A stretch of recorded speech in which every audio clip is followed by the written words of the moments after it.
So I saw Dial of Destiny a little early, you know, and I'm about to go see it again on the actual release on the 30th in a couple days now. But I was pretty excited. I love the movie and thought it'd be fun if I made a poster. Um, so I'm going to show you how I made that poster. I'm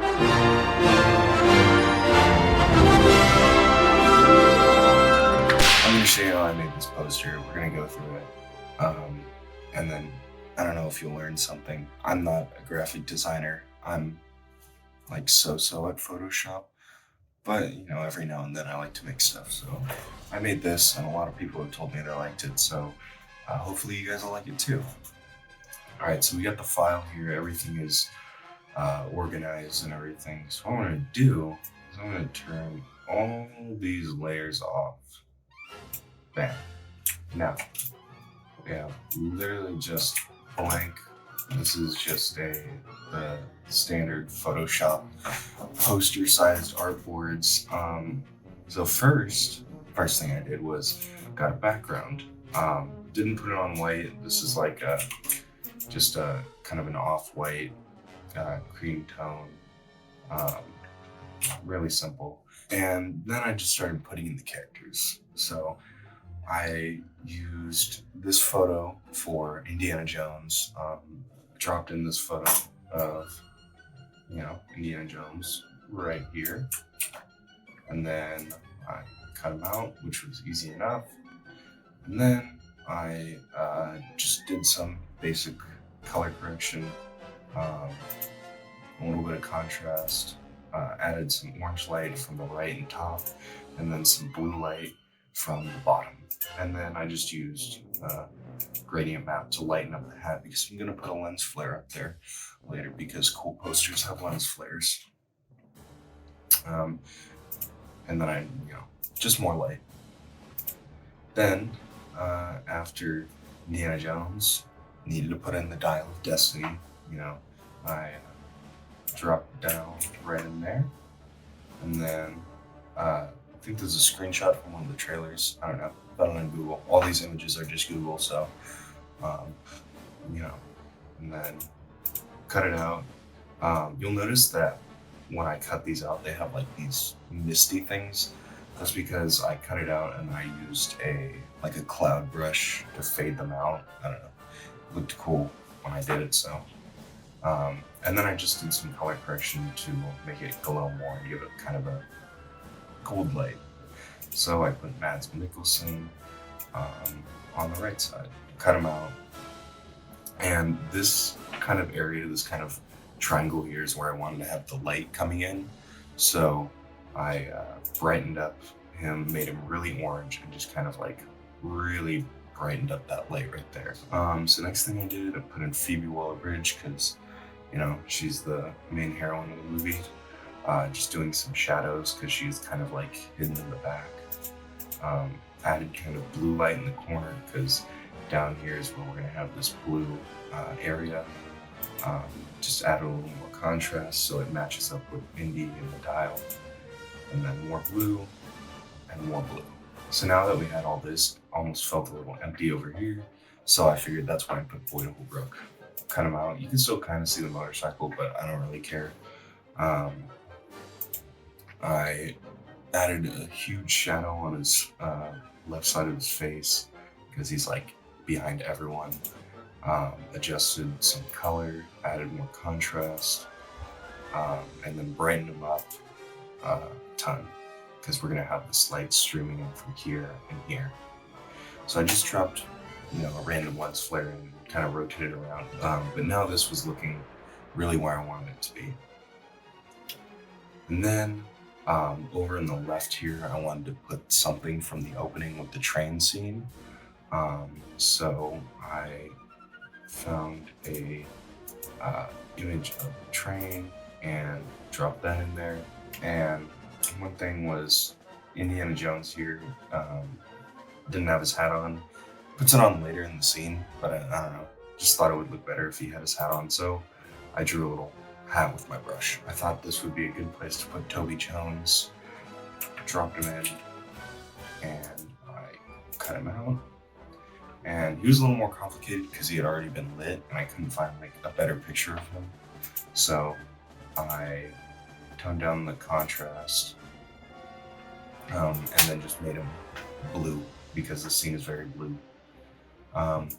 Now I had this kind of beginning of the sky, so I dropped it in, and then I just darkened it and color corrected it to match. I wanted not a background, just something to give the background some more texture.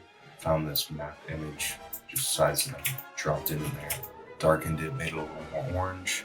And so we have this nice orange at the top, and it looks really weird here because we just have this patch of blue. So I extended it down with the second layer, and then I darkened that, and then made it super blue. So now we kind of have this half orange, half blue, nice little look. I was originally going to have the young Indiana Jones right here, but it just didn't turn out right, and I didn't like the way that it looked, so I just got rid of it. I thought this area looked a little weird because it was, we have these characters. So I dropped in Antonio Banderas' character. I was going to put in Sala, but I couldn't get a good picture for him. So I just found this one, Antonio Banderas. I actually had to recreate his hat because the image cropped it out. So I did that, and then I cut him out, and then I colored him, and then he matched up really well with Indy, and faded pretty well into his shoulder.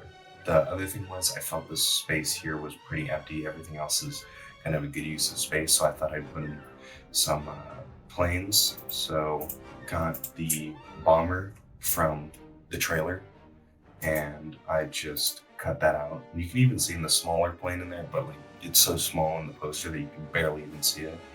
And that was good, but I thought just make it look a little more like war.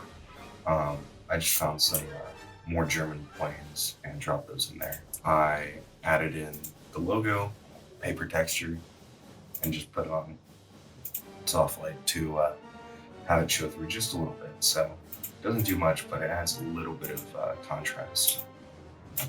And as far as the poster goes, I was pretty happy with that. And the last thing I did was just make it look like an actual poster. So I drew out a rectangle little poster frame, and there were some parts that overlapped on the top. But some of them I wanted, like I liked how Man's head kind of poked out from here and the lens flare. But everything else I didn't want. So I just duplicated the layer and then painted it in over top the bits that I didn't want. This area felt a little weird, so I thought I would add in some kind of clouds and mist to blend it. So I got some mist over on Antonio, and then some mist over on the train, and that really blended it together. And then something that I think came out really well is I added these little, like, it's using the same brush, but it turned out almost like blood, like staining the map or blood and water. But I just liked how it looked, and that kind of finished off the poster. It kind of just gave this bottom the detail that wasn't there.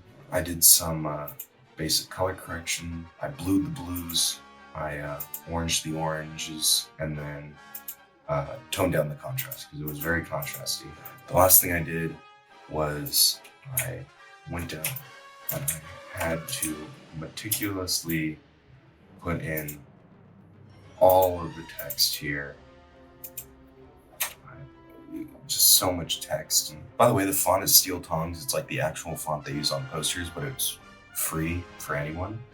Oh, and the last thing here is I have these studio logos, which are all just recreations. I also have this is separate, but down there.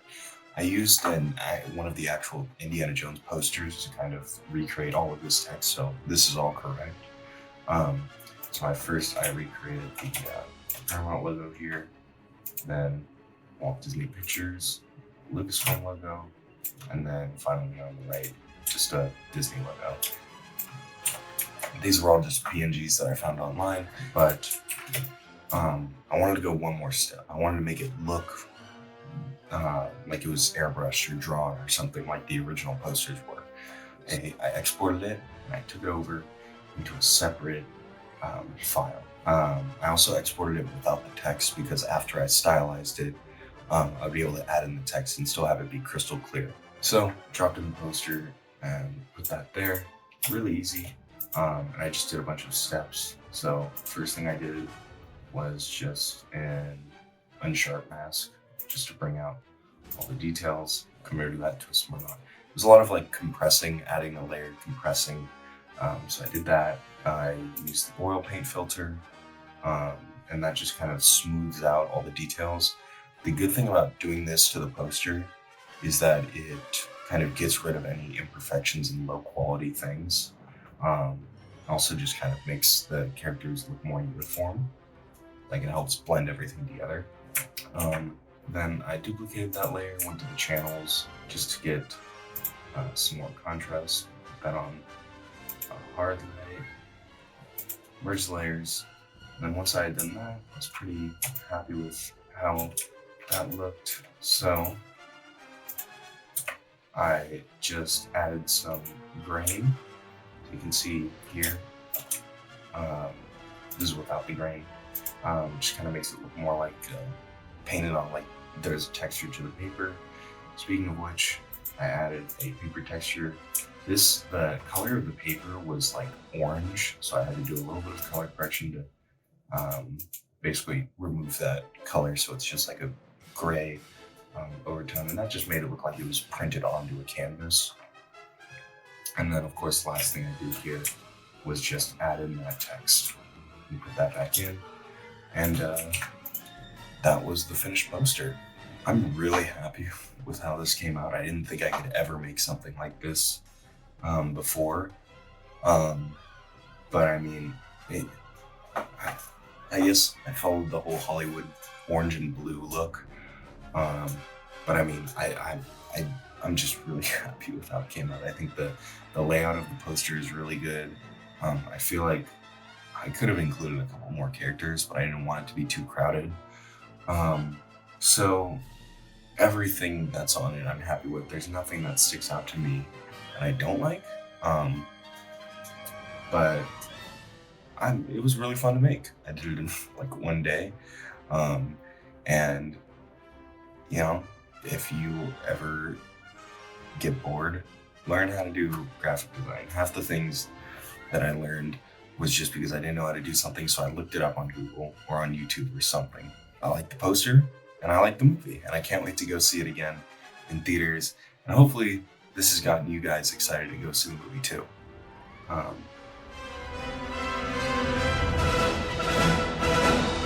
Bye.